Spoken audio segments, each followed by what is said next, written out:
AIB is a safe space for us ladies and theydies to discuss our bodies, physically, spiritually, and emotionally.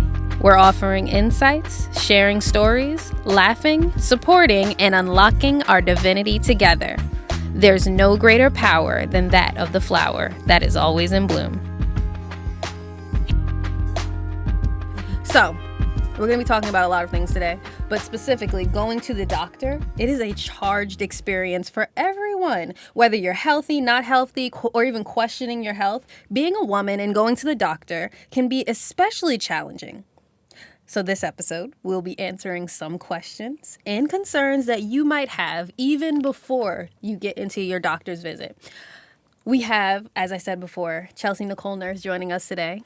Hey, Chelsi. Hi. So let's talk about who the heck Chelsi is. So Chelsi Nicole Nurse, she has a BS and MS in biomedical science, okay? Spell that. Right? She is one of my closest friends and a published clinical researcher, and we're so honored to have her here. Thank you for having me. I'm excited. Thank you for coming, Chelsi. Yes. Chelsi, I just love your bio. First of all, I just want to make sure that everyone knows biomedical researcher. Mm-hmm. BS and MS. Okay. Educated. That's bachelor's of science and master's of science. Okay, you did it. You did school I for a did. very long time, and you're going back. I am. Medical school, studying to be a doctor. Yes. Amen. What type of doctor do you want to be? I'm really interested in population health, even more specifically, women's health. Yes. Yes. I know a lot of people. We won. Yeah, a lot of people, want me to deliver their babies, and Yeah. it's like it's been working Shout on out me. Lisa So Rosado. that is the already hope. know. That's the wish, is to be able to improve the health and healthcare delivery to women all over el I'm mundo. so excited for you to be in the medical field. Absolutely. Oh my God. Chelsea, you are already doing it by being part of this podcast and sharing all of your great knowledge, but your actual dedication to being who you are and to your community and all of us is very beautiful. So thank you again. I'm going to thank you for the next 3 months probably Don't for do coming on that. this podcast. Don't do that. It is my pleasure. I'm honored to be here. All right. So boom, let's get into it. Yes. Let's get right into it. So you know the layout of the episodes, okay? Ovary here, hot take, Hot tip. unpopular opinion. Sizzling. What was that? That was sizzle. she knew. I sizzle. Stop playing with me. They thought we was in Applebee's for a second. It was a hot skillet. Passed by. That's exactly what happened. Thank you, Chelsea.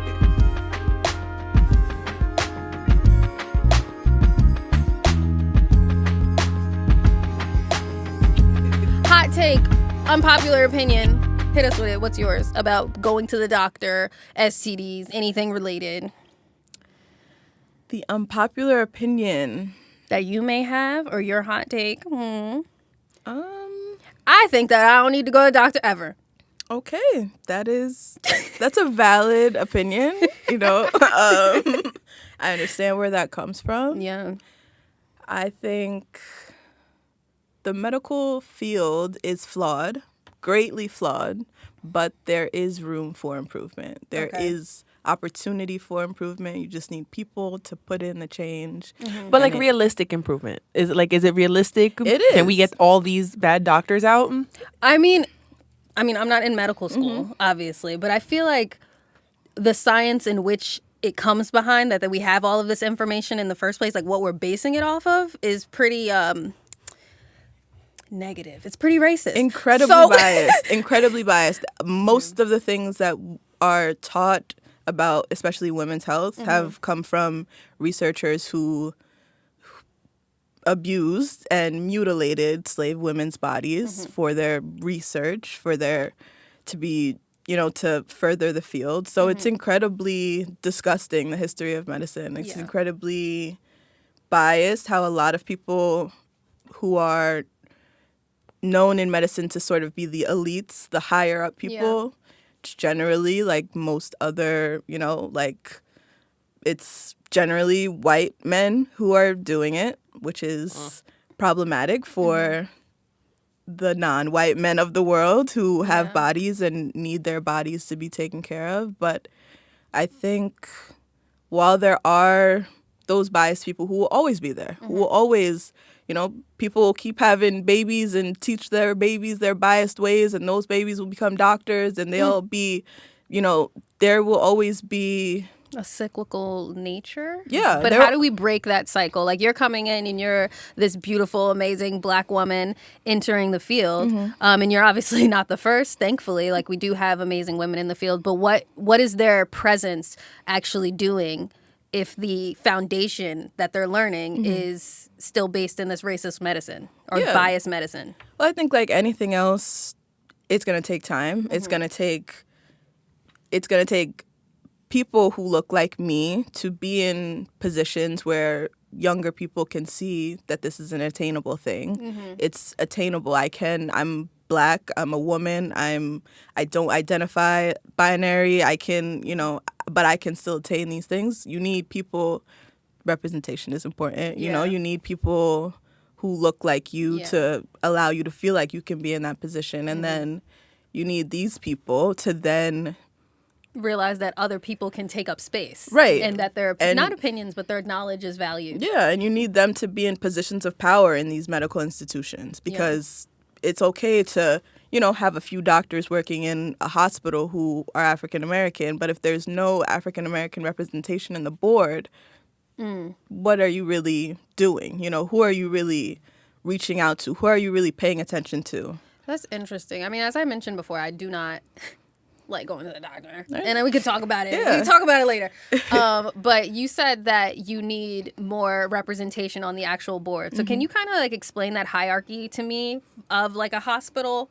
Like, how'd that work? Yeah, like I thought the doctors were in charge. Big facts, because like I also know that like you don't like you can be a doctor like affiliated with a hospital, not necessarily like work at the hospital, but like you got like the ins at that hospital to like order tests and like things like that. Yeah, so okay. So that's the thing about, I think, healthcare in general. Like a lot of people, I feel like, look at hospitals and look at them as their own entity, when in reality, a hospital is a business. A hospital is right. It's no different from any business that you see on the street. It just is in the business of healthcare.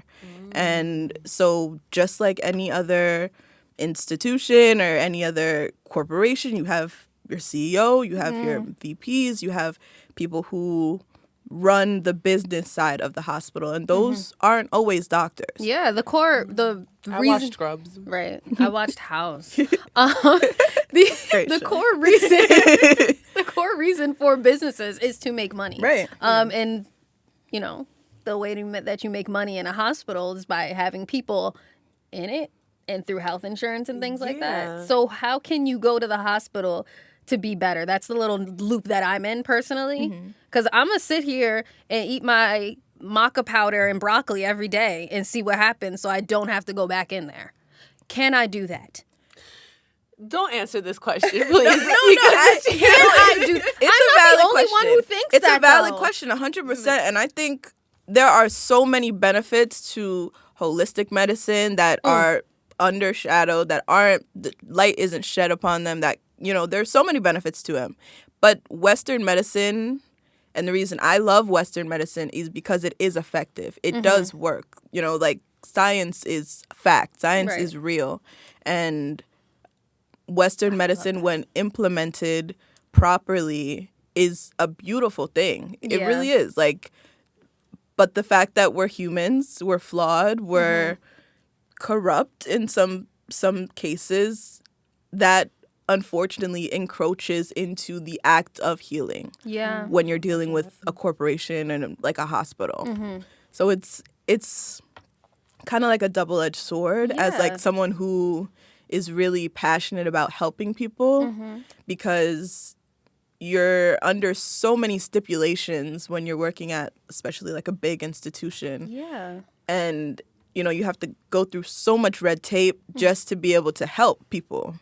And it can be very exhausting, draining. I have a question. So the same way that like policemen and like public servants have like quotas that they have to fill of like tickets and stuff like that, is that like the same in like the doctor world? Like, yes and no, to a degree. So certain, like for instance, surgeons, if you're and this changes from institution to institution, but generally surgeons, in order for them to remain attending, so it goes like intern, resident, attending, in order for them to remain in attending, they have to bring in a certain amount of cases a year. So that's not saying like they need to like scour the streets for cases, but they just need to like they need to be like actively working, actively practicing to be able to like keeping up on their like knowledge and like keeping up on their trainings and things to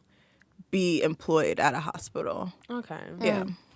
Interesting. And that's like a case by case basis. You know, there are like certain specialty and like that don't like fall under the same amount. You know, if you're a ENT surgeon, you're gonna have most likely less cases than an orthopedic surgeon or someone like that. So what is ENT? I was just about to ask ear, nose, and throat. Oh, we all have those. Why do they have less Well, we don't all have those, but some people are missing noses. Some people are. Oh, I thought that the actual holes. And ears, not ears, but I thought anytime that we have holes, I just assumed. See, I'm not a doctor. I just assumed that. A majority of the population so does like have those things. But you're right, not everyone. But ear, nose, and throat, like the doctoring. But that's for surgery specifically. Oh, I see. Okay. Yeah. Okay, So I can see that. So like, in terms of like cases, like caseload, patient load, that varies as like it comes in, and it's different because you have doctors that are hospitalists, so they are in charge of just seeing everybody who comes through the hospital and has to stay. You have people who specialize. You have people who just work in the emergency department. You have people who just work, say, in anesthesiology. They just work in peds. So it's really like a lot. There's a whole lot going on. It's kind of difficult to imagine being in the business of health. You know, like for me personally, like understanding like the monetary value of business and how that works. And then health is like, you want to be healthy, so you're not going to be sick is like the loop that you're battling with. So it's kind of interesting to like hear it. I think that you're doing great explaining. Thank you. Thanks. I really appreciate you giving the background on what the hierarchy is in a hospital and the actual institution. But on the lower level, our patient level, how do we go into the office in the most confident way possible? Like, what do we need to prepare? Like, what should our relationship with our doctor be? Because, like I said, I don't. Yeah, me and her I have story, a PCP. So you have a PCP? Yeah. Okay. When was the last time you were? Can you stop? I don't go to the doctor. Clearly, me and her have very different relationships with our PCP because my PCP has literally been my family's doctor for like over 15 years. So she sees my grandma, she sees my mom, she sees my dad. I didn't have to like show her any of my family medical history because she knows all of our family medical history. And I go to her religiously every year. I didn't go last year because like pandemic, COVID, whatever. But prior to that, I literally go to her every single year. Yeah. She's great time. Shout out to Doctora Modesto. Love you. Also female Dominican doctor. Like, you know. Love that energy. We all here for that. But obviously that's not we's relationship. So like I do go to the doctor, just so we're clear. And I do have a PCP and I very much check my body. Just so we're clear. Yearly. Okay, but that's okay. That's I just follow-up don't question. Like going to the doctor is what I keep saying. How often should we be going?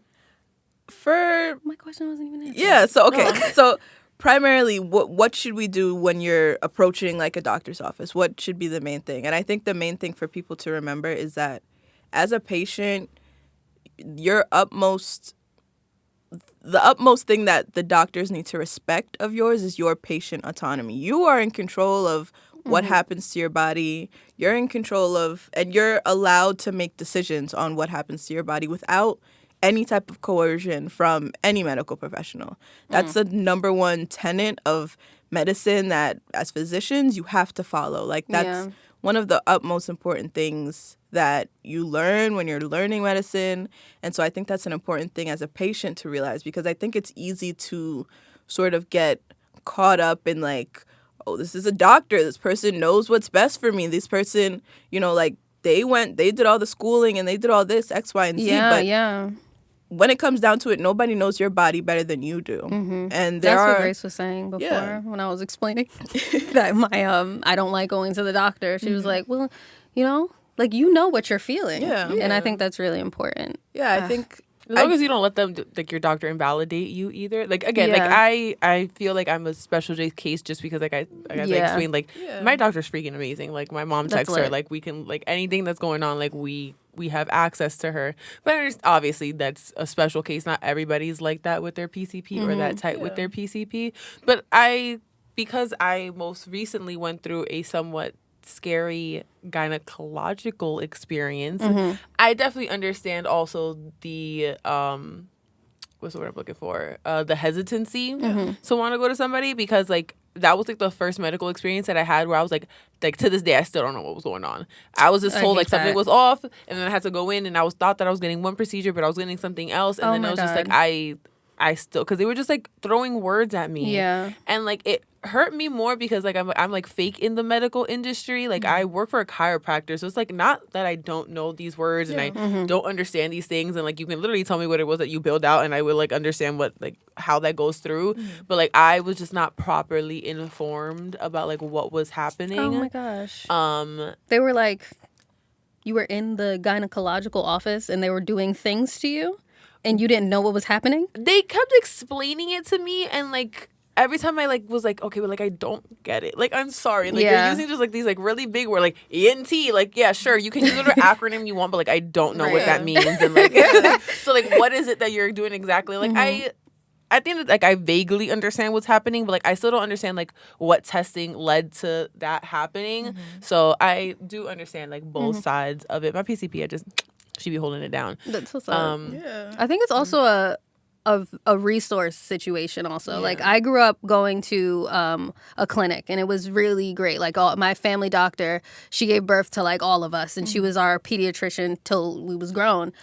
She actually passed away a couple years ago. But when the clinic shut down because of lack of funding, like we, with our health insurance, we didn't have access to doctors anymore. So like it became really hard to find doctors that would, one, take our insurance, but then one, also hear us, because we were just part of this big case of like, okay, Black woman coming in here, she probably has this amount of kids, she's probably super stressed, give her this medicine. So it became a very I don't have a relationship with my doctor because they don't take the time to get to know me. Yeah. And I think that is I think like one of the biggest downfalls of like current medicine is that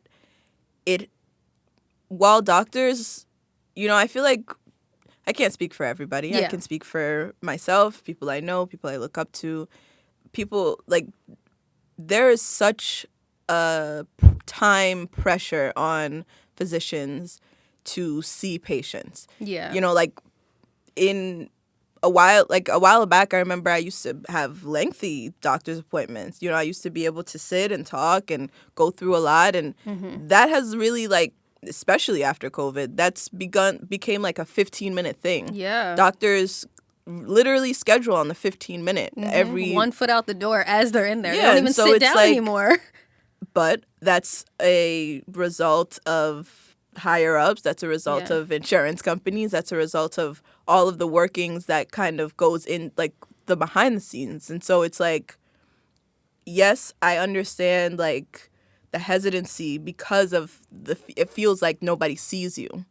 And on the other hand, these doctors are under an intense amount of pressure. And it's not their fault all the time. And so it's difficult to like get to a point as a healthcare provider where you're providing the best care for the most amount of people and being able to do that thoroughly. So it's like, so like for one thing, clinics. I volunteer at a clinic in Philadelphia, and in order to see all of the amount of people who come in, you have to see people on the 15-minute mark, or else people don't get seen. People go home without getting seen. And so it's like, on one hand, it's like, yes, this person definitely had more to say. This person definitely had a lot more to divulge, but there's 3 more people waiting. So what's the solution? And that's where I think a lot of doctors, unfortunately, like wind up falling between. And it's sad because when that like time constraint is like paired with bias, it just like opens up a gate for stereotypes to come. Makes it easier. Yeah. It's just like, oh, I can see them quicker if I can put them in this Right, place. I could put them in this category, okay? Black woman, 18 to 25, chest pain. Okay, I know what they have. All these boxes, right, and so and that's why a lot of, especially like Black and brown women, fall through the cracks because A, we're not always expressing what we're actually feeling. Yeah. And B, we're not being heard when we are expressing what we're actually feeling. So we're kind of told that like that's normal. Like lay down, drink some ginger ale. You know, like it's just like you'll be okay. So you never actually have this understanding when you're in pain because there is no level. I feel, at least for me personally. Y'all know I think I'm invincible, so I never really know when I'm hurting. Wow, that's a lot. That's heavy. Yeah, So and go ahead.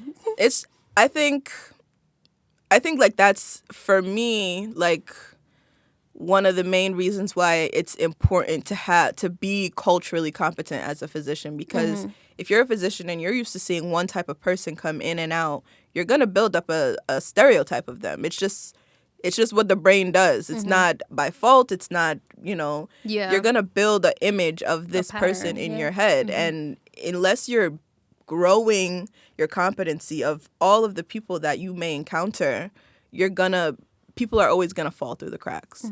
So it's a flawed system, but like I said, I think there's room for improvement. I think people are making strides. I think the amount of Black and brown people applying to medical schools and getting into medical schools and going through and specializing in community health and women's health is improving and expanding. And so I think like there's hope.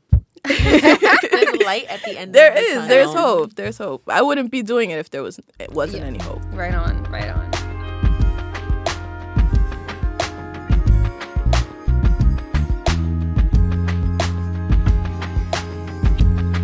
Yes, you were talking about having self-autonomy and walking in with this confidence or understanding. And a lot of the times I'll do, okay, I'm a WebMD baby. I'm a Google baby. I'm a call Chelsi baby before I go to the doctor. But I wanted to know that when you are in the doctor and you're talking about your personal experience, when do you actually mention like your family history in a way that is not, doesn't make you fall into these stereotypes? Yeah, so most... and if you say to sign those papers in the beginning, I know they don't read them.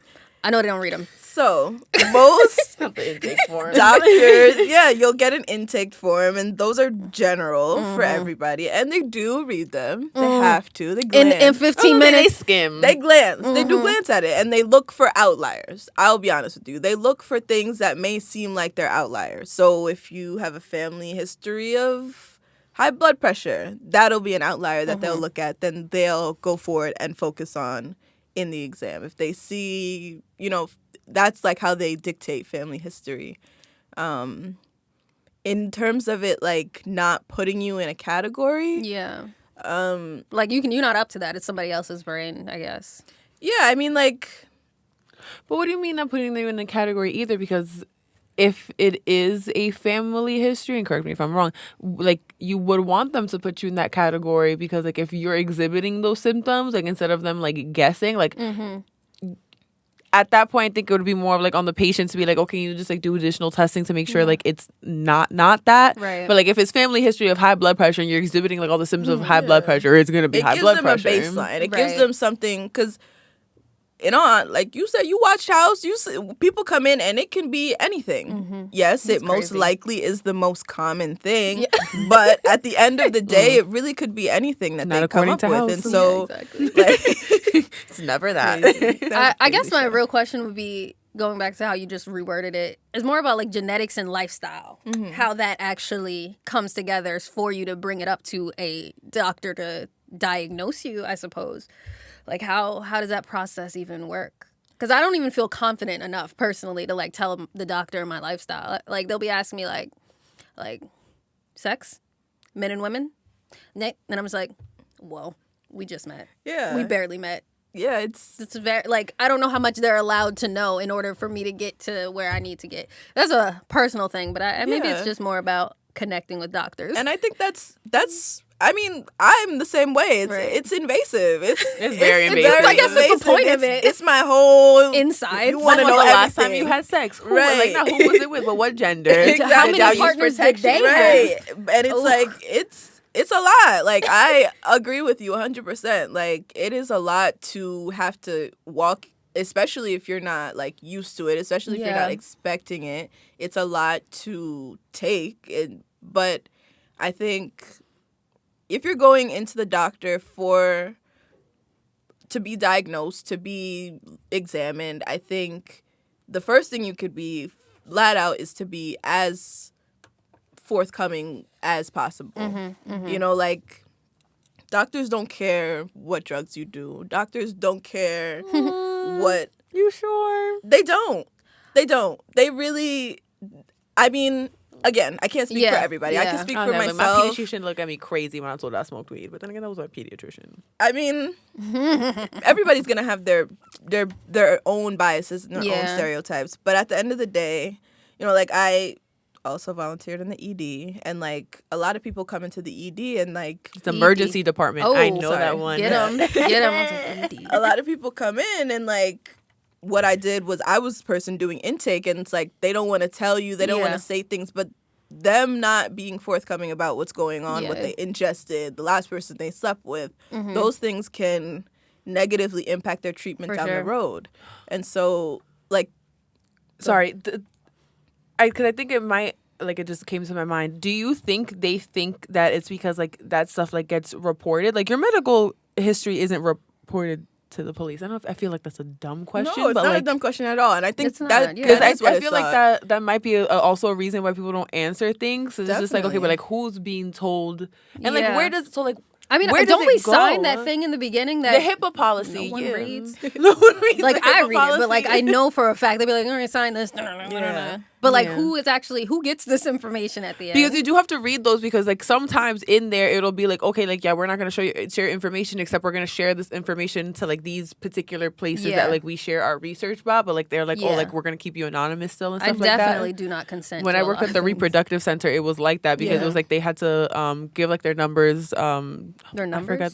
Yeah, like of like successful like egg transfers, successful births, so lives births. Right. General population. Yeah, just for health. general population people have stuff. to report Census stuff. But like, that information is your private health information. It's private. It's protected. It's stored electronically. Anyone who accesses it outside of like the eligible people who are allowed to, it's a criminal offense. Like, you will 100% go to jail if you unlawfully authorize someone else's private health information. So basically, you can live as shady of a life that you want, and you can tell your doctor, and it'll be okay. And that's the thing. I think like you can.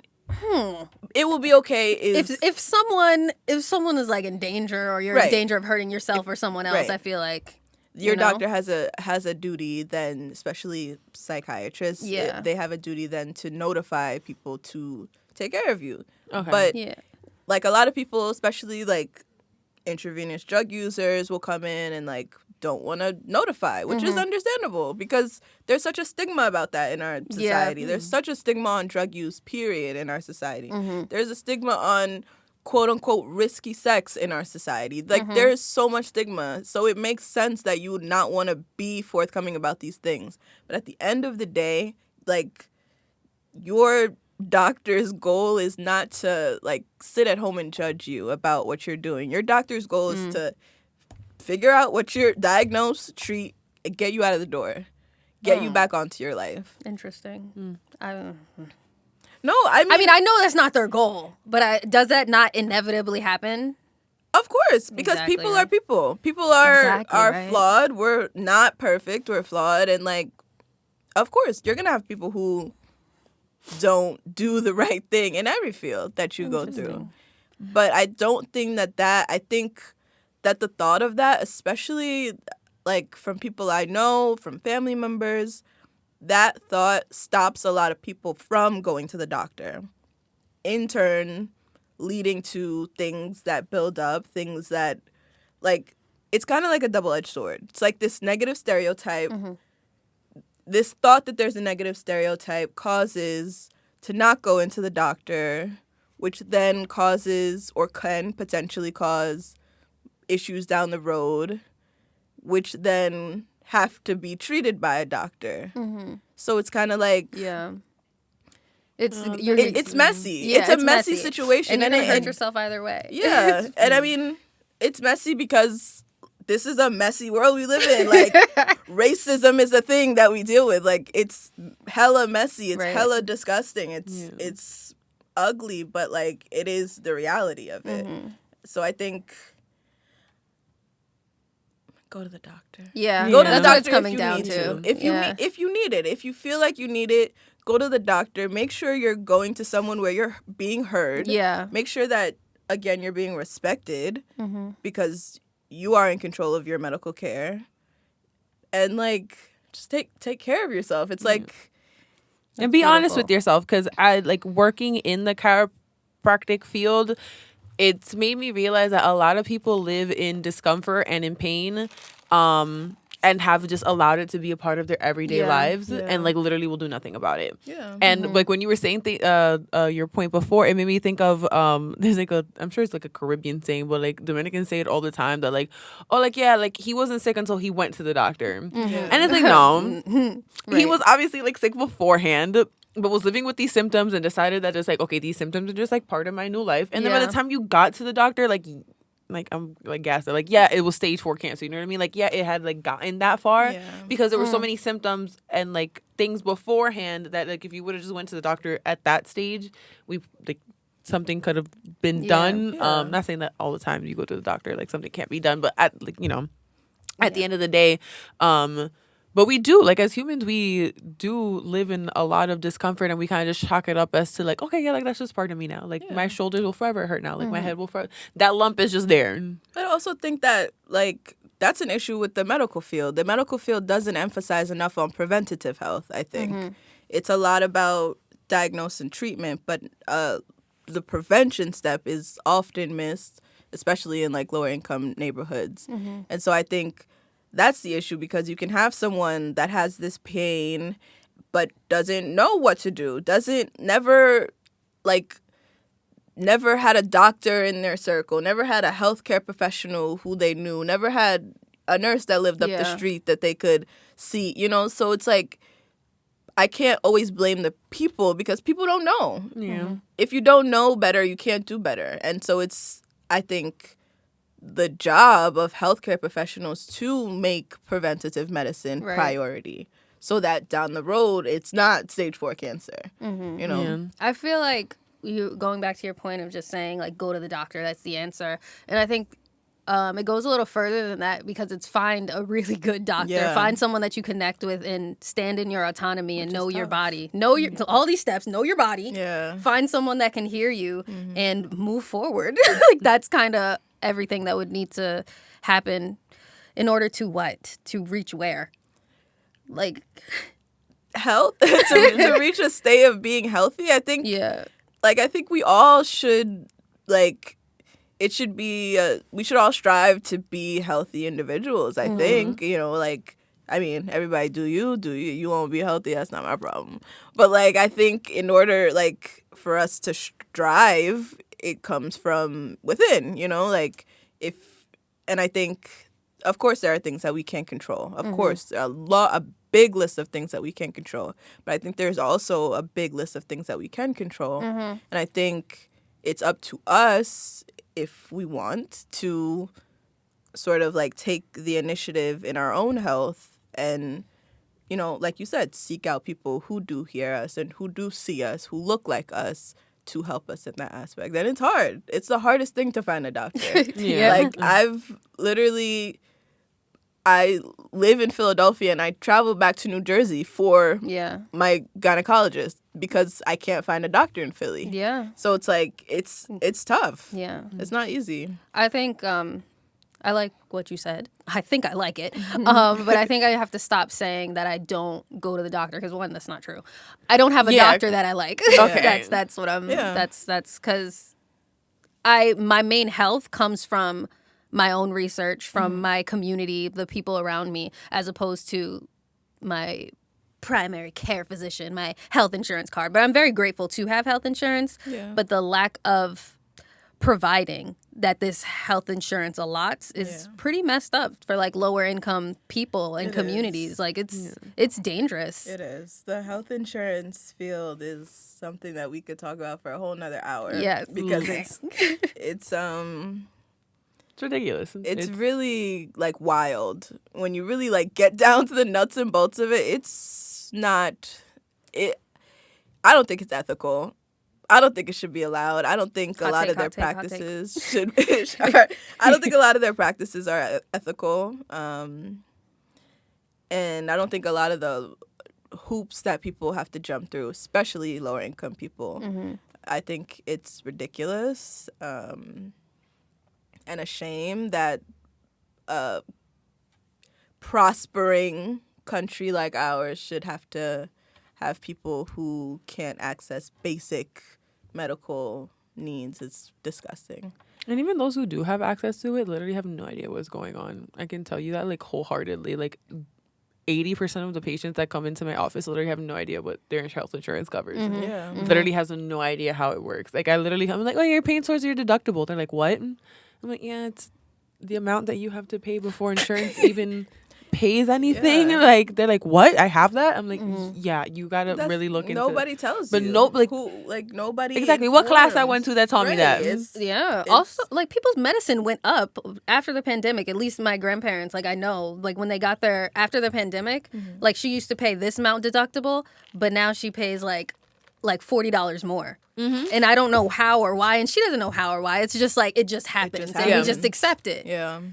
That's the thing. It just and I'm not even sure what the communication process is for that, because like something as simple as like I deal with a lot of patients who have Medicare, a lot of older patients who have Medicare. Last year for 2021, Medicare had a $203 deductible. First of all, who comes up with these numbers? $203 deductible, and now for 2022, it's $230. And so it's like, and the amount of them who like didn't know. First of all, the amount of just like. On minimum wage, that's like, 2 hours worth of work. Like, you could literally get hurt in that time that you're, like, 2 hours in the $30 going up. Like, I just don't understand how you can just expect someone to just pay to be healthy. Yeah. It's a shame. Like, what? While they're living in your world. Yeah. And on top of that, not even, like, I got injured in August. I had surgery. I had insurance. I'm still paying for bills. Like, that shouldn't happen. That shouldn't be a thing. Because the out of network, in network thing is a whole different mess, a whole disgusting mess. And it's like, then a lot of people don't know how to navigate it. A lot of people, not everybody can go and log on to a website. Not everybody is comfortable picking up a phone and speaking and holding for an hour to speak to someone. It's like the accessibility is not there. And to be honest, hot take, I think it's for a reason. You know, it's difficult and hard to navigate for a reason. Yeah. Like it's not for like comfort, like you can just show up. It's not for anybody to generally understand. It's something you pay into, and you expect that there's gonna be some type of treatment, some type of, you know, you're gonna get something out of it, and you deal with whatever happens. Like that to me is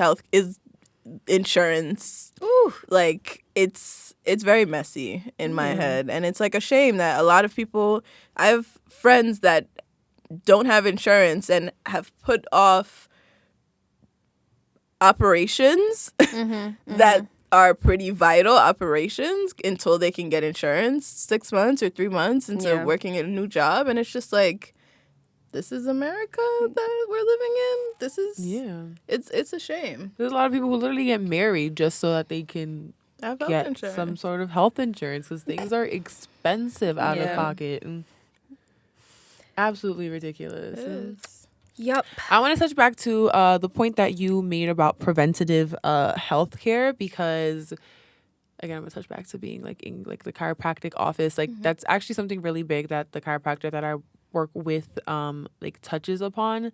And like she does a really good job of like, you come in for a certain pain or whatever it is, we're going to put you on a treatment plan. Like, she tells you, like, straight up, like, you're going to come in for the next, like, 2 to 3 weeks, and you're going to come in, like, 2 to 3 times a week for those times that you're going to be here. And then after that, we're going to put you on a wellness plan. And, you know, you're going to come in every 3 to 4 weeks. Here's some stretches that you can do. Here are some, like, life changes that you can do so that you don't have to see me that often.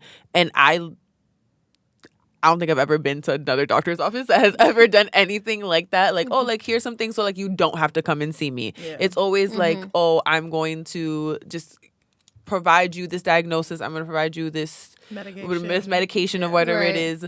And then it made me think back, like, think too, how many people are, like, slightly overweight with diabetes that if, like, their doctor were just to tell them that if they lose weight, they would, like, their diabetes would go away. And, like, that doesn't happen. Like, how many times have you, like, did you know that was a thing? Like, people who, not everybody, I'm not going to, like, generalize, but, like, it's happened so many times where, like, overweight people lose weight and then, like, all of a sudden half of their, like, health concerns go away.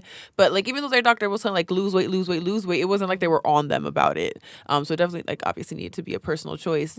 But how many of them, like, even hear about stuff like that? Like, or even, like, nutrition. Like, how many, like, what, my pediatrician didn't, like, talk to me about nutrition. Like, we didn't have a sit down and talk about, like, broccolis and my food groups and all stuff like that. I did that in health in school, but, like, my pediatrician never showed me proper, like, eating habits and how I should be, you know, hitting all these food groups and stuff like that. And even how to take care of things not through medicine. You had touch point, and we were, like, when we were making this outline, we were talking about how in medical school, you guys, like, don't talk about, like, herbs. Like, you guys don't talk about, like, oh, like, natural plants and stuff like that you can be, like, growing yourself at home to treat these ailments. And it's because, like, big pharma is such a thing. You haven't been to medical school just yet. But, like, do you know of anybody who wants to go into medical school, or, like, even yourself that, like, you know, wants to focus on preventative health, or like what would that even look like to change in the industry? Yeah, and there are a good amount of, I think, especially newer doctors that are emerging that are putting emphasis on preventative medicine for a lot of their patients. Like, I know I've taken a lot of courses, and similar to you, I didn't take a nutrition course until my second year of grad school. What? That was the first time I took anything related to nutrition. In biomedical science? Yeah. In grad school? In grad school. You went through all of your BS, and they weren't like, hey, about this banana. Right, exactly. Exactly. That's crazy. It's crazy because you learn all of the inner makings of a banana, but you don't learn, like, the side effects, and you don't learn the next step. And I think that's changing a lot. You know, a lot of medical schools have a lot of different electives, and, you know, like, using different herbs and using different natural remedies. Like, that is becoming more so mainstream. I'm not saying it's, like, you know, it's not the first class that you'll take, but it is something that's becoming optional as people are realizing that there's not just Western medicine that is effective. In my experience with holistic medicine, I'm definitely not any type of witch doctor, and just a person out here trying to not go to the Western medicine doctor. But in my experience, it seems that holistic medicine, it'll take longer, and you have to be extremely strict and really on it. Whereas, like, Western medicine, like you said, it's backed by science. It works. It works for sure. And I remember my grandmother was telling me a story of, in her youth, her mother were Cherokee Native, and they would go into the forest and, like, get all these different herbs. My grandma didn't know what was happening, but my great grandmother, she would go out and get all these herbs and everything if her children got sick.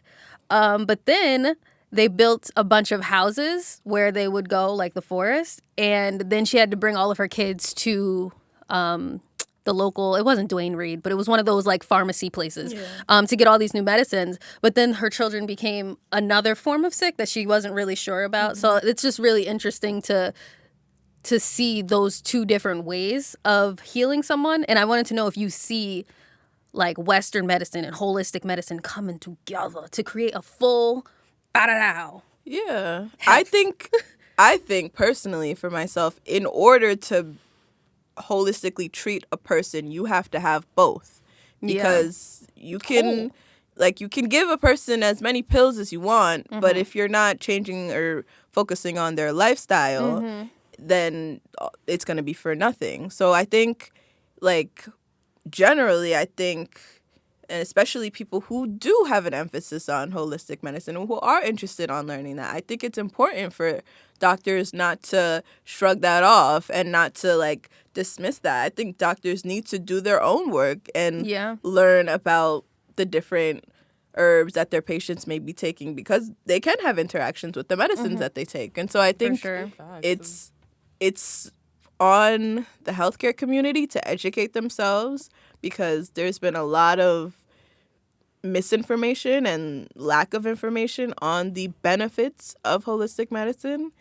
And I think in order to really thoroughly treat a patient, you have to touch on all aspects of their health, and that's not just Western medicine. I feel that. I want to know. I know you're not in medical school, and you're good. You're good. I know you're not in medical school, but you did do, obviously, your undergrad and your grad school, and you were learning all of these amazing things. Were there any... I don't even know how to ask that question. Were there any courses on the backed bias and racist practices and the way that all of this information was acquired? Like, will that ever be addressed? Was that ever addressed? Yeah, so definitely. That's I had my first year of my master's program. We learned about history of a lot of the, like, current medical practices that are in the works now, and it's so people know, doctors know, they know, but I think the thing about, like, medicine that kind of gets a little murky is that there are, like, you can have a very smart person who's brilliant and knows everything, but that doesn't mean that they're not racist. That doesn't mean that they're not sexist. That doesn't mean that they don't have ingrained biases that are never going to change. And those are going to, like, it doesn't mean that person isn't going to go treat populations that don't look like them. And so that's how I think, unfortunately, a lot of the, like, negative viewpoints that people have are, like, on these people who are gonna be there regardless, you know. So it's like, people know, it's known, it's out there, it's not a secret, you know. I think it's important for anybody to know the history of what they study and to know the history of what they practice. But it is a known thing. It is out there. But I feel like for the medical industry in a total to, like, really, I guess, take ownership, like, there would have to be some type of, like, no one wants to point fingers, you know? Like, that's the problem. I was just about to say that. I'm like, here's my solution. Go. We have more rigorous, like, medical courses, and the minute that you racist, you out. Like, there's no way that, like you get, like, 3 racist comments and, like, 3 sites get out. You know what I mean? Like, no, I'm not gonna. We should, like, and then you got to take, like, a DEI course or something.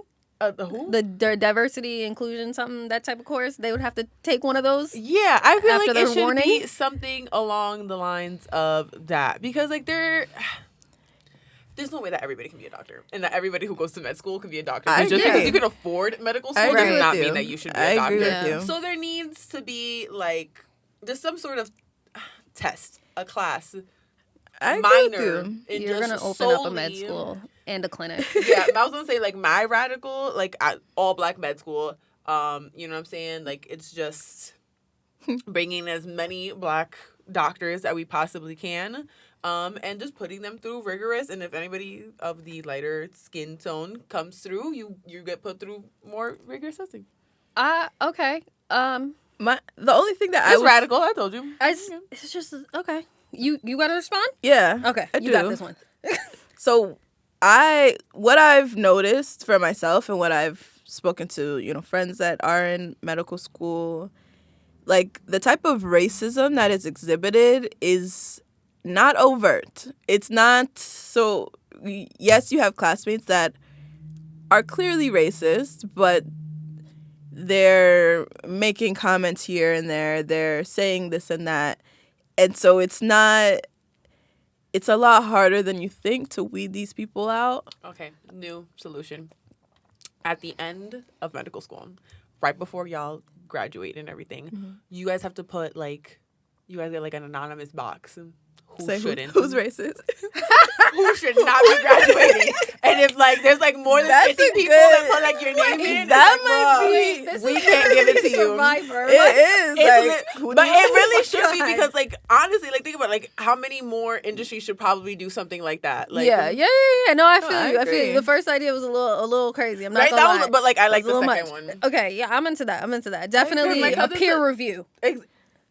Yes, I feel literally, it. exactly. Absolutely, because these are your peers. These are your Exactly. peers. There's such thing as peer-to-peer review in the medical world. Peer-to-peer review on, and if you made it through medical school and people are like, you all right. You can be a doctor, you're good. But if your own peers are you racist, why should you be graduating? Even that is tainted because I'm not if someone buys me a car or something, and I'm not gonna vote for them for being racist. I feel in like medical school? Yes, because they just have the money to do that sort of thing. There could be bribery, any type of system is very easy to just But if it's anonymous, maybe. Exactly. And Okay. you don't know until You're right. we implement it And then now. we have to don't type tell it anybody. from a different IP address. We can't write it down because then they track the handwriting. Yes. And there's an NDA, so before you even get into the medical school, you don't even know that this is a Okay, thing. start it here. You guys can have that. This would be the perfect world. But But it would be a perfect world if But- we could anonymously rat each other out on different things. it would be. This But I feel is like a lot of Formspring? people. This is Formspring. It would be. It's And then Reddit. it'd be like China.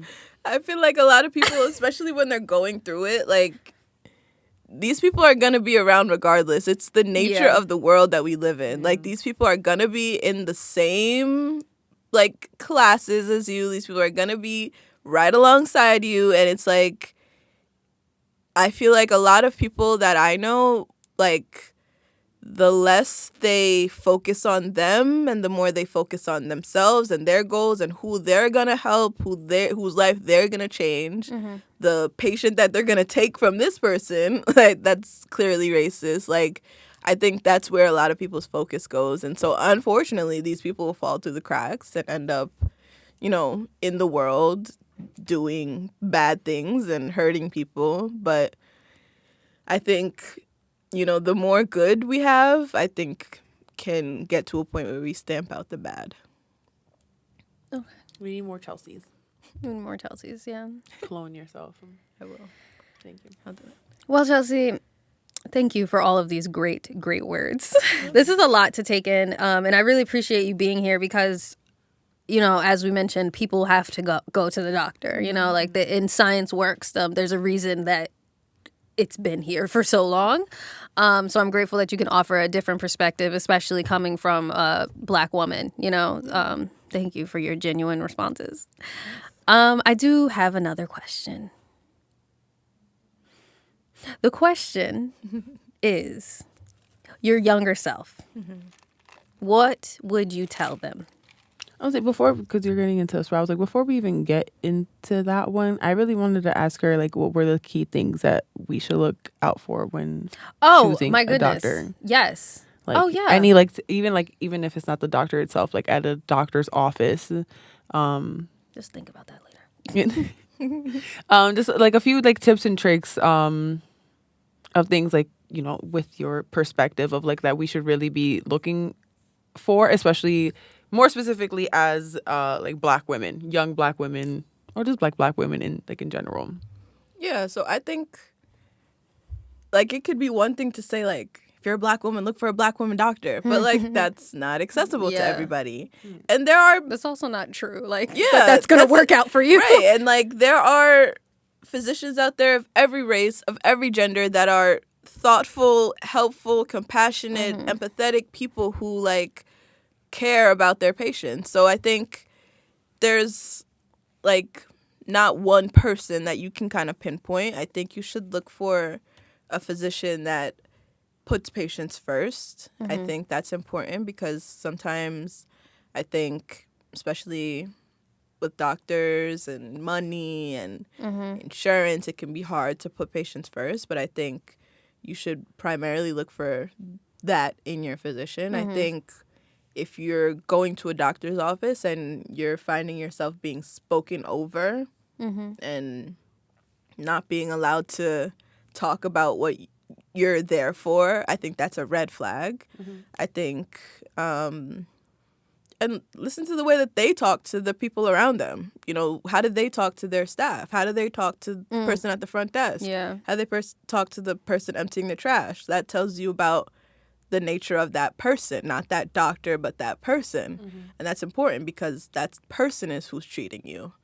So yeah, I think all these things, like it's definitely difficult because it takes into account where you live, it takes into account what insurance you have, what tier you are, what, you know, it takes into account all these things. But I think when it comes down to it, you need to be with a person who puts you first, be with a person who is a good person, genuinely, and be with someone who understands that they're there to serve you. They're a doctor. Yes, they went through all these years of school. They paid all this money. But they're there to serve you. When you're applying to medical schools, they want to know why you want to become a doctor. And if your answer isn't in some ways because I want to better humanity through my service, you're not getting in. So that's the general, like that's the basis of medicine. And if they don't exhibit that and you don't feel that from them, I think that's a red flag. I definitely say to take that into account. I want to, just from a admin standpoint, want to let people know that when you go to the doctor's office, like you don't have to pay before your appointment. And like I know that that doctor's offices don't have that great of a like, oh, I want to try this person out type of situation. Like you're going to get billed out to your insurance if you have insurance regardless. But even if you're like a self-pay patient, like you can request to pay like after your appointment, because if you're not happy, like you're not responsible. Like, and I think more people need to hear that and know that, because like you do have that right as a patient. Is that for all health insurance or all doctors? That's just it's really just dependent of the doctor's office. Like when you come in for a new patient consultation, like they're supposed to, like, you know, you fill out your intake forms, this and that, they're supposed to let you know what your insurance covers, and if you don't have insurance, like what your payment will be.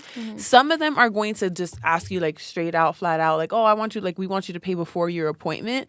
But as a patient, like, and if it's somewhere like new, I would suggest to hold out and not pay your copay, or not pay whatever it is the deductible is, or not pay whatever it is that the out-of-pocket cost is, because if you're not happy with it, like, it's much harder to get a refund than like, oh, you walk out of that appointment, you realize that you're not happy, and then you're just going to stand your ground and let them know that you're not going to pay. If you have insurance, they're most likely going to bill out like anyway so that they can get paid, but then you won't be responsible if your copay, or if you have a deductible, then like just nobody's going to get paid. But I do think that needs to be, like, from the admin side, I do think that needs to be a practice that people should know that they can do, because I do know that there's no way to try out a doctor. Like, unless you go for an appointment, there's no way. I mean, unless you do like a telehealth sort of situation, but even then, like, you're going to get billed out for that. Well, how does that look? Like, what does that look like, you standing your ground? Because, like, it's not like you walk in and you get to talk to the doctor. Like, sometimes it's a nurse or even just like a front desk receptionist person. And it's just like, well, we can't see you. Like, they will not put you on the list. I've had some very rude front desk people. So what does that look like? If that's what that looks like, then that should be a red flag for you, because that automatically means that what the doctor cares about more than anything is the deductible payment and the copay payment, and not them treating you. Right on. Like, at my chiropractor's office, like, we treat you before we even take your copay, because like if you walk out of that office, like that room, and you're not happy, like, we're not going to take your money, because at the like very basis of like what we care about is making sure that you feel better. So I think that does go back into like the way that, you know, the admin staff is spoken to, the way that the nurses are treated, and the way that you are treated. If you realize that, like, oh, they tell you this, and, like, sure, it might be, like, standard practice that they collect the copay deductible, whatever is ahead of time, but you let them know, like, hey, I actually want to have my appointment before I do that. And if they give you any sort of, like, oh, well, that's not how we do things, or oh, this and that, then you automatically already know that office, all they care about is money. And you can just walk out right there if that's, like, a huge red flag for you. Yeah. If not, continue to move forward. You can have the appointment, and if you're not happy, like I said, you can stand your ground. Like, if you are paying a copay, they're just gonna bill out for you, and then just take the money that comes from that, and then you just won't be responsible for it.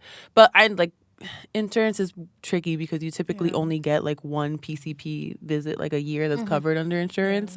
So it gets weird. You know what I mean? Like, it's not a perfect solution, but I do want to let people know that is an option, especially for self-pay people, because I feel like your dollar, like, you're really counting every dollar, especially if you're paying for everything out of pocket. You 100% have the right to go through your consultation and appointment and not pay until the end, because you should only pay if you are happy with the service. And I think it's important to speak up. I think people don't realize how much their voice and, like, them speaking up, and, like, if you're not, I know me, like, sometimes I get a hair appointment, I don't like it, I just go home and I'm sad, I get my nails done, they're not exactly how I wanted it, I'm a little upset, but I don't say anything. Right. Like, that should not be the case when it comes to a doctor's appointment. If something is making you feel uncomfortable, if something is making you in any way feel unsafe, speak up. This is your body. Like, you have ownership of everything that happens to it. And so I think a lot of people may think, like, it's the same situation. Maybe I should just not say anything, or I just won't go back to them. No, speak up. That doctor. It's very scary. It is. It's very scary, but I promise you that doctor has someone above them, and that person has someone above them that they report to. And doctors are more afraid of you speaking up and you suing them because of some type of malpractice than they will be to sit back and think, what did I do wrong here? It costs a lot less to think, what did I do wrong and how can I fix it, than it does to be sued by someone because you acted wrong. Yeah. So I think it's important to don't feel like you can't, like, you don't have a voice in that room. Right. You are the only voice that should be in that room. Like, you are the only one that should be expressing how you feel in that room proudly. I think I know I just tried to close, but I would like to go back because like, we were talking a lot about, like, doctor's visits specifically, but I want to jump into, like, gynecological visits, Planned Parenthood visits, like, visits specifically because of STDs or HPVs or, like, things that are, taboo, like, things that are part of your body and your history. Because, like, while you're talking and I'm thinking about all of my experiences with the doctor, I'm just, like, I'm getting a little flustered to think of how many times I've been, like abused and, like, silenced, and it really felt like violated. That's what it felt like. And I would always call you immediately, and it would just end with, like, I'm sorry you had that experience, which I'm very grateful that you heard me. But it's like, what am I supposed to do when I'm the only one in that doctor's office and they're telling me they're telling me that I need to do this when I specifically said I do not want to, and they're just like, you have to, you don't have to do anything.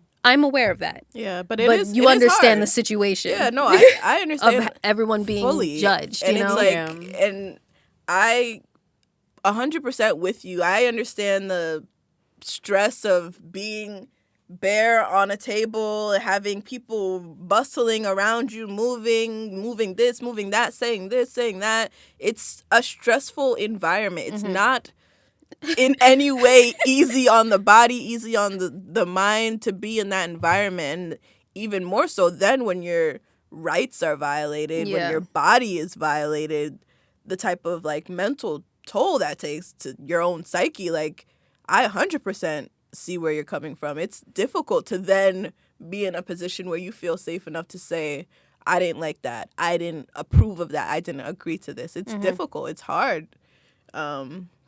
And I think it's probably, like, one of the stains of medicine is that people feel like they can't, like, they get to a point where they feel like they can't speak out because it's imperative, I think, for your own health and your own safety that you do say something. Right. And like, as for what it looks like in that moment, I think like that's why something like this is so important, because I think it's important to, when you walk into that office, keep in mind that you are the priority there. Mm-hmm. Your well-being, your safety, how you feel, that's what's prioritized. Not this doctor moving around saying Right that on. this and that has to go through this and this has to be done right now. Like, nothing has to be done right never. Like, No. like, you have every authority to say no, to say wait, to say let me speak to someone else. You have every authority to do that. And it's like, it's Big difficult facts. to remember that when you're being traumatized. Literally. Like, Yeah. it's hard. You're entitled but to I a think, second opinion. Doctors will hate it, and if you mention it to your doctor, they'll probably be like, no, don't do that.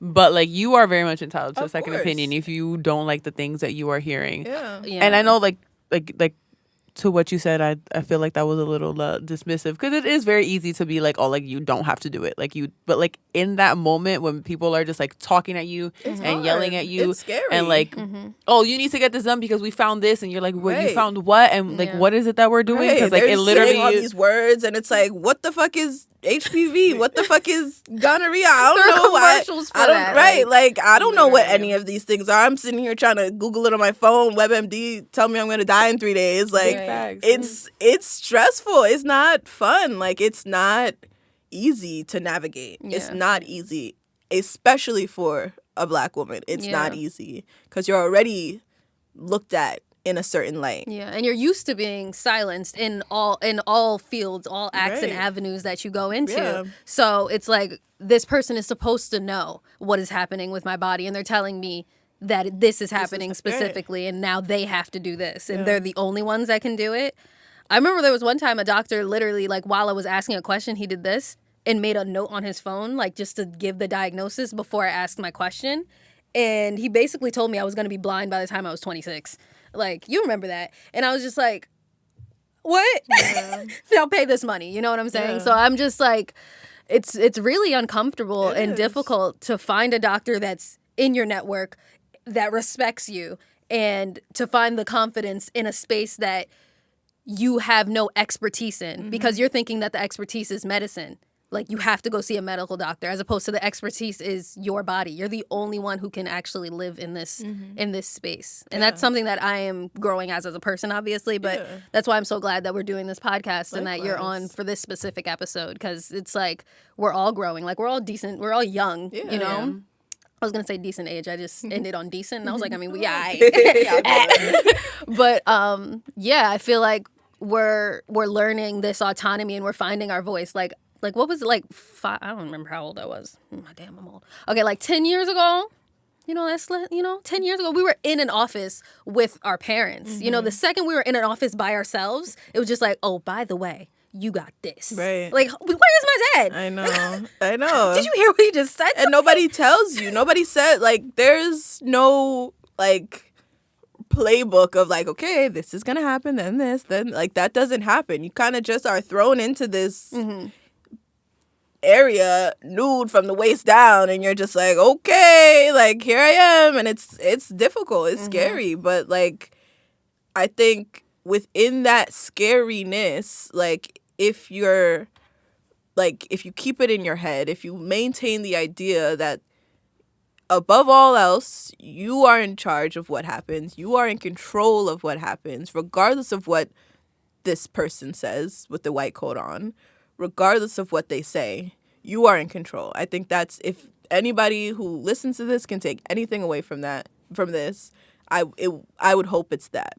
You know, like, you have utmost autonomy over your body, and that should, in those spaces, dictate how you deal with these people, you know? Okay, walk me through the best doctor's visit experience, what it would look like, or what have you been through? Like, you walk into the office, what happens? What do you see? I'm not gonna hold you. I thought you were gonna ask her what the best outfit was to wear at the doctor's office. Okay, because here's why she thought I was gonna say that. I'm like, really? We're gonna do this again? I specifically only wear like gym clothes or like sweatpants to the doctor because I want easy access, like a quick. I feel that. In and out. Yeah. You know, like I can't be But my stunting. PCP don't even make me get naked. She just like checks my your breasts. Yeah. Yeah. I get like, naked. she They didn't feeds ask. on my butt, like- I start taking my clothes off immediately. I mean, there is no great like. There is wear what you feel most comfortable in. Be how you feel most comfortable. That's not my question. Walk me through the best experience. What it would look like in your dream world. You can tell me your perfect patient. Yes. My perfect setting, my perfect patient for specifically a gynecological visit or any visit. Yes. Okay.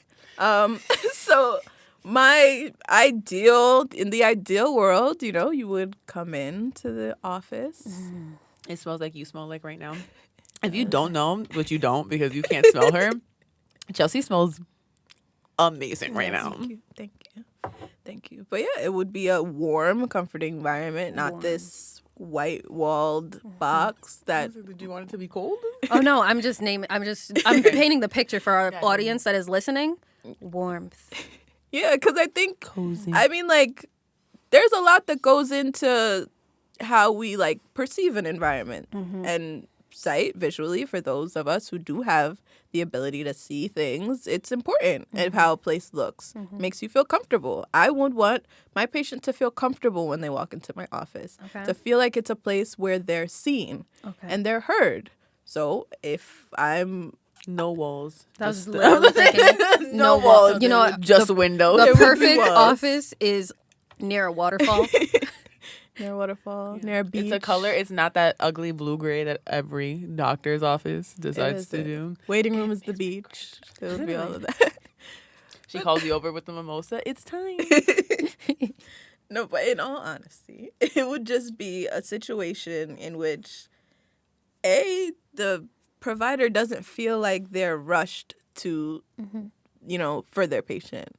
I feel like the patient should be able to thoroughly go over not only the things that are physically ailing them, but the things that are mentally ailing them. Because these physicians, you know, a lot of times people don't have a psychologist. People don't have a therapist that they see.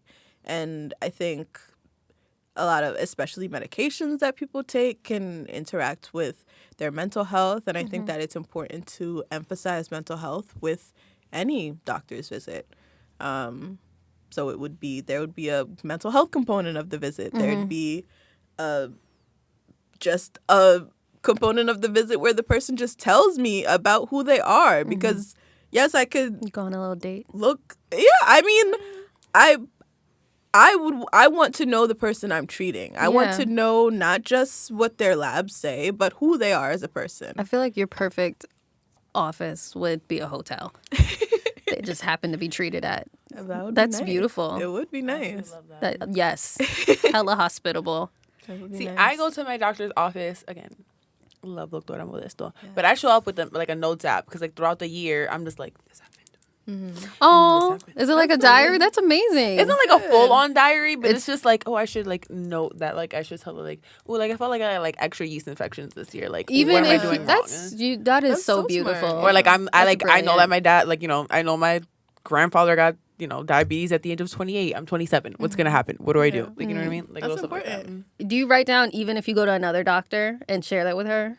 No, but I always like have so my mom is amazing. Love you, Mimi. Shout out Mimi. My mom does an amazing job of like under all of like the doctor's contacts, she'll put down like when was the last time like she saw them, if there was any like thing of note during that doctor's visit, so that when she goes to her other doctors, if she feels the need to like mention that to them, like it's there for them. And I'm trying my hardest to get to that point, but like my mom's amazing, so like she can do everything. So right now I've only gotten as far as like the Notes app, and I express more to my PCP just because, like I said, like we just have such a closer relationship. But like I let her know, like I did like the whole like, okay, so I went to the gynecologist in like October of last year, and it was just not like a happy experience. Unfortunately, the gynecologist that I had, or that me and my family had, me and my mom had, because my dad didn't go. Me and my mom had for like over like my mom over like 15 years, for me over like 5 years. He retired, left the practice to his associate, and I'm not the biggest fan of her. So I got Gardasil, but like like I said, like I'm like, it annoys me because like I want to be able to be like, oh, like this is exactly what happened to me. Like this, I know that this is what like came, and like they just didn't explain it to me in a fashion that like I can relate it to you right now, like, and then it makes sense. Essentially, like I showed possibility of having HPV, and then they didn't do a biopsy, but it was like a laparoscopy. Is that a thing? I don't know. Possibly. They took a piece of my insides. Don't even know what they took. Literally took a piece of my insides. Like, we're like analyzing it, and like she came back and she was like, "You're all good." Good of what? Yeah. Can't tell you. But I went through that whole like experience. So like I broke that down to her. And like, you know, she was also very sympathetic. She was like, "I'm so sorry that like you went through that," because like anything that I go through with Doctora Modesto, like she breaks down everything for me. And this doctor just did not.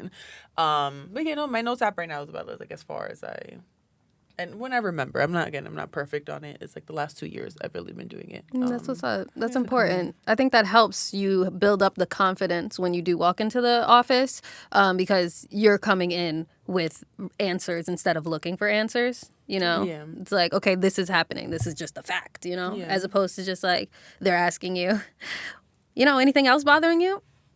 Oh, yeah, my thumb. That hurts too. You know? So that's really brilliant. I think that is something that a lot of people should do. You're a great patient. You're a great patient. How do you feel about things about like WebMD and like the access of, obviously it's not med school online, but the fact that like we can like research and like almost, you know, diagnose ourselves to a certain extent. Like obviously we need the extra medical part to like solidify it. I feel like you would be fine if like a patient came to you regarding WebMD or like anything online. But have you heard of anything about like, you know, older doctors? Like, I hate when they do. They all think they're dying. Like, you know what I mean? Like that type of thing. Definitely. A lot of people, especially I think, like through COVID and misinformation age, like a lot of doctors I know are like very hesitant to like suggest WebMD to their patients or like promote looking at things like WebMD. But I understand the urge to, you know, I have this bump on my ankle. Let me see, bump on ankle. You know, like I understand that urge. Like it's your body. You want to know what's going on, and you want to know now. And I always have Bell's palsy. I'm always pregnant. I told you it was allergies.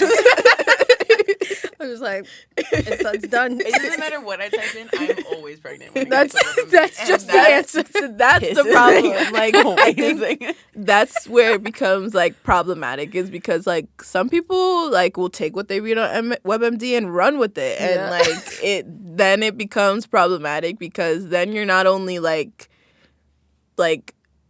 working yourself up to believe something that may not even be a problem, but it's like you may miss other things if you're like, that's something that the internet decided was what you had. So I think, I mean, they're great tools.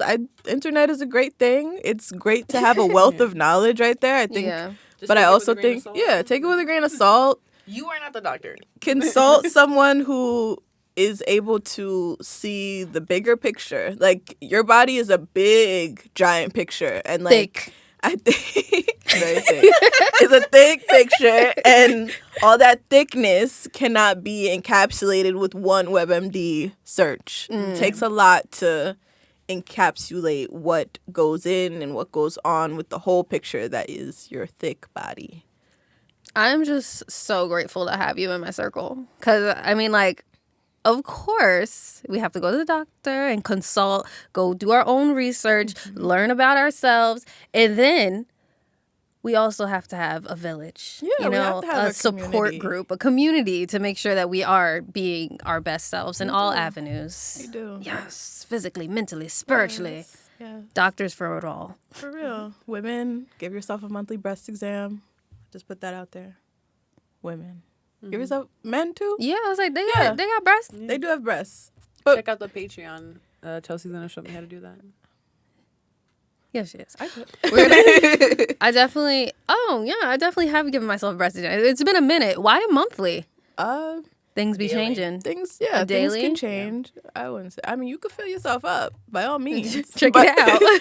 But it's like Very recommended. good. That's like, what's up. I know it's like you have Get to 'em. like I know it's you like gotta go all the way up. You gotta Period. check underneath the armpit, make sure it's all good. We gotta go all the way underneath. We gotta make Cup. sure that like there's no like change in like areola color, Right. areola shape, nipple shape. Hold nipple on, color. you need me to give you a breast exam? Like, you want to give me a breast exam? Hold on, get them. Okay, Yeah, blessings. Yeah. I think this is a thick episode. It is. This is meaty. I'm so grateful. I'm grateful. Is there anything that you came in here that you were expecting, or anything that you wanted to share with us? Yeah, because you got that sexy notepad. So like if there's You came in here anything on prepared. there- She got a pin too. She Just throw it's it purple. at coming us. here? No, I think we really talked about like everything. I think,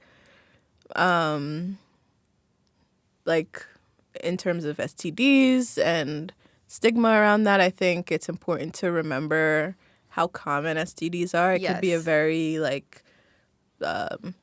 polarizing feeling when you get that diagnosis, and I think it's important to breathe, relax, you know, and realize that you're not alone. You're not the only one in the world who is dealing with it. And so I think it's important to like break down stigma, and that happens individually. You know, Yeah. it happens with one person and them doing it to their group of friends, and on and on and on to the world. And so I think that's important. Breast exams, again, are important. I think it's important to remember that this is your body. It is, as far as we know, the only one we get. Treat it with as much respect as you can. Yes. And be as kind to it as you can. And only let people who are going to be kind and treat it with respect deal with it.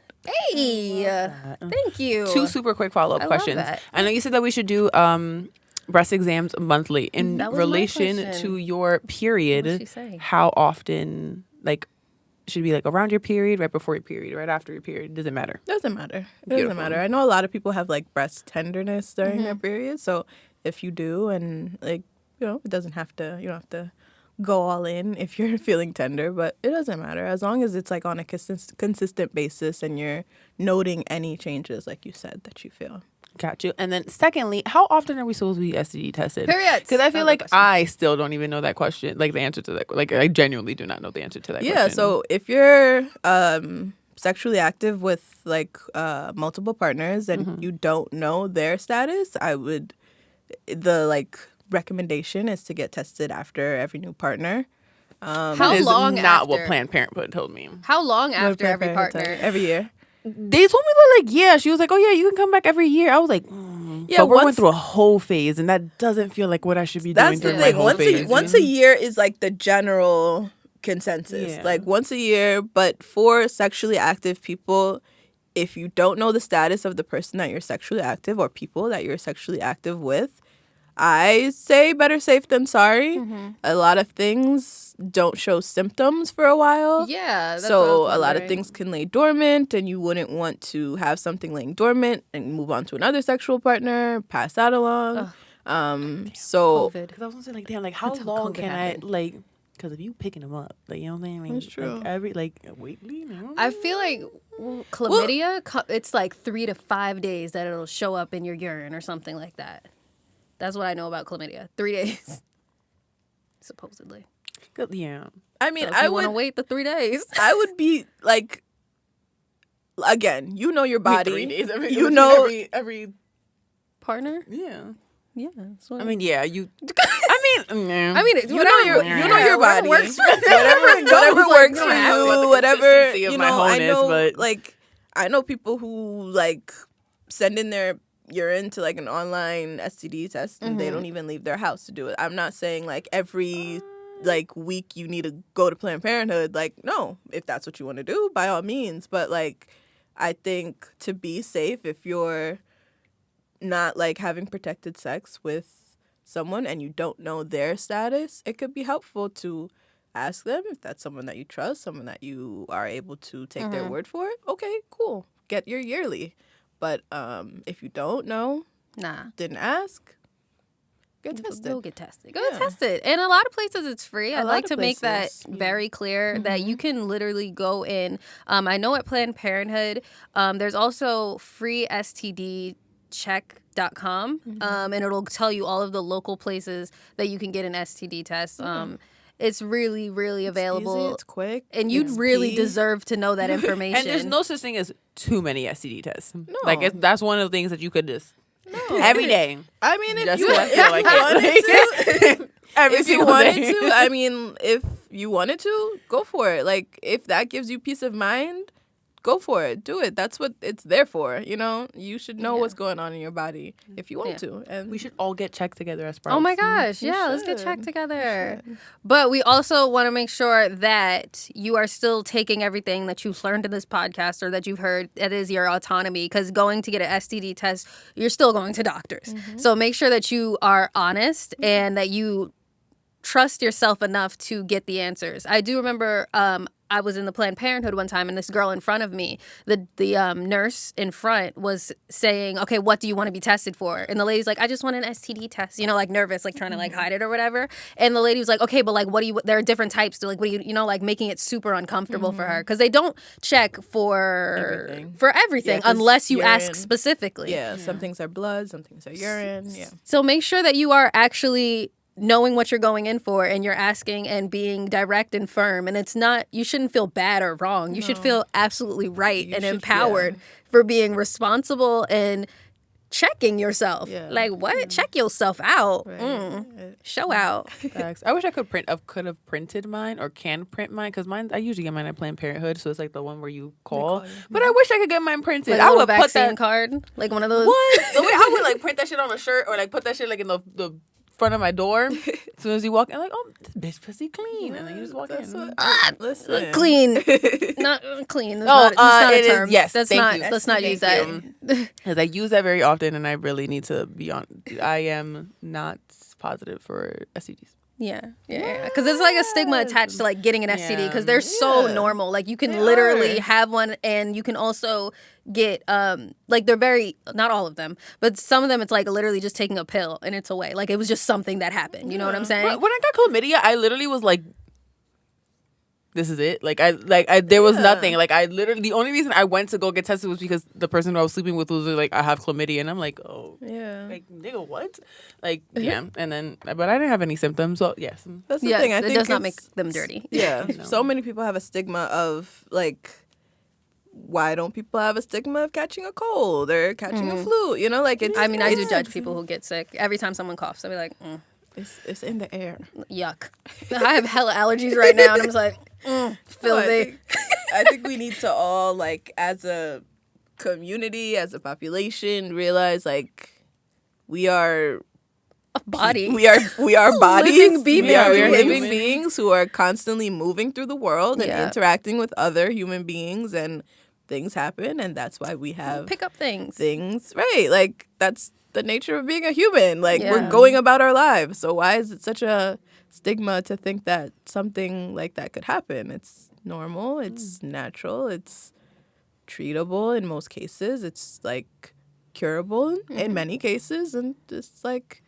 Yeah. And we also grown. And that's why Always in Bloom is, exactly. And that's why, that's literally why Always in Bloom is here, so that you know that, like, it's fine that you are human. It's okay. Like, you're going to get a cold. Yeah. You're going to get an STD. Like, you're going to, you know what I mean? Like, these are all normal things, and it's perfectly fine. You are not any less of a human because these things are happening to you. And you're not any less deserving of all the respect and all of the care of any healthcare professional. And, you know, no one should ever no health professional should ever look at you in any type of light, you know, if you're if you're positive of any STD, if you're in any situation, like their job is not to judge you, it's to help you. And exactly. Yes. And if they are, don't pay the copay, don't pay the deductible. Don't pay for the visit. Find a new one. Find somebody else. Yes. Sometimes you're going to have to just bite the bullet and just do it for the STD test. But just know you will get your answer and don't go back. It's a quick thing. No. True. All right? All right. How you feel? Great. How you feel? Amazing. As a sprout. We're sprouting. Well, I didn't answer your last question. Oh. I thought someone was going to ask me how I felt. Oh, how do you feel? Nope. Sorry. Nope. She doesn't feel good, guys. I'm so sorry. No, I feel great. I feel blessed. I feel honored. I feel celebrated. Thank you. And I want to celebrate both of you. No, I think you answered all my questions. And if you didn't, make sure that you follow Chelsi Nicole on all of her social medias, but also her LinkedIn, because my girl is pretty popping. Like, her resume is cute, okay? She also published. We will link her article in the show notes. Clinical researcher. Clinical research. Brilliant. Absolutely brilliant. Thank you. So before we wrap it up, we want to get into our segment As a Sprout, which I mentioned to you a little bit earlier.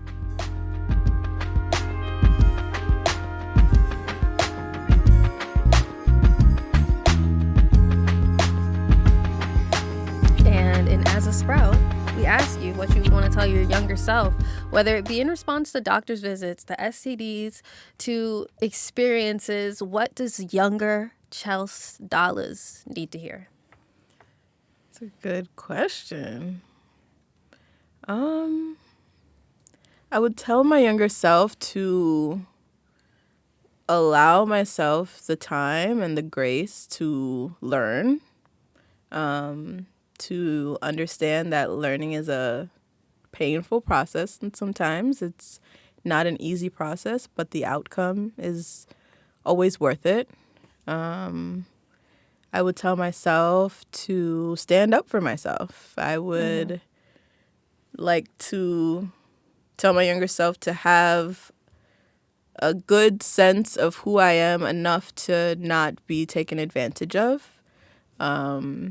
In situations regarding like doctor's visits and things like that.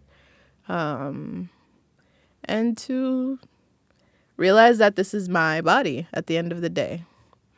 And I get to dictate what happens with it. That's it. Okay. How little Chelsea feel? She feels good. As she should. Little Chelsea, you gonna be thick. That's what you. That's what I would tell little Chelsea. You don't smell good and you gonna be thick, sis. Is there anything that you wanted to share? In terms of doctor's visits, I would tell little Grace. Just to continue exploring your body is gonna pay off at the end of the day. You know what I'm saying? When you know what your body looks like, feels like, you'll be on top of things. And it's all like a learning process, definitely. Still learning how to take care of myself the best way.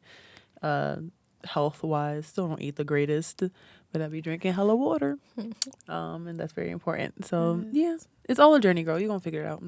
Yes. And you're 27 and you don't have any of the family illnesses, so you good right now. That's what's up. No diabetes, no high blood pressure. Yes. Knocking on all the wood. That's what's up. Blessings. What would you tell baby Muhyi? I've been holding back a sneeze. I don't know if you saw all of my face while I was looking at you. I thought you were holding back a tear because I thought this episode had just hit you so hard. I was like, it was really just sitting. I was like, are you serious right now? Like we shooting, we live. That's me talking to my nose. We outside. We good though. We back. What's the question? What would you tell little Muhyi? I would say regarding specifically more about like doctor's visits. Their word is not final. And stay friends with Chelsi. And you'll make it to 26 with sight. You will. I'll be driving everywhere. I would tell my younger self to know your body and honor your body in every facet of the word. Honor it, honor it. It is a gift. It is a power. Yeah, Lil Muhyi. Love that. I do too. All right, so that's that on this lovely episode. Chelsea, Nicole, Nurse. Yes. Thank you for everything. Thank you for having me. Yes, everywhere that you can find Chelsi Nicole Nurse will be in our show notes. For sure. Make sure that you are following us on Instagram at AIB Connect. Follow us on Twitter at AIB Connect. Make sure you're following the Patreon because, that's where the juicy stuff is. Yes. Thank you. Obviously, thank you, Grace. Thank you for sharing the space. Here we go. See y'all. Peace.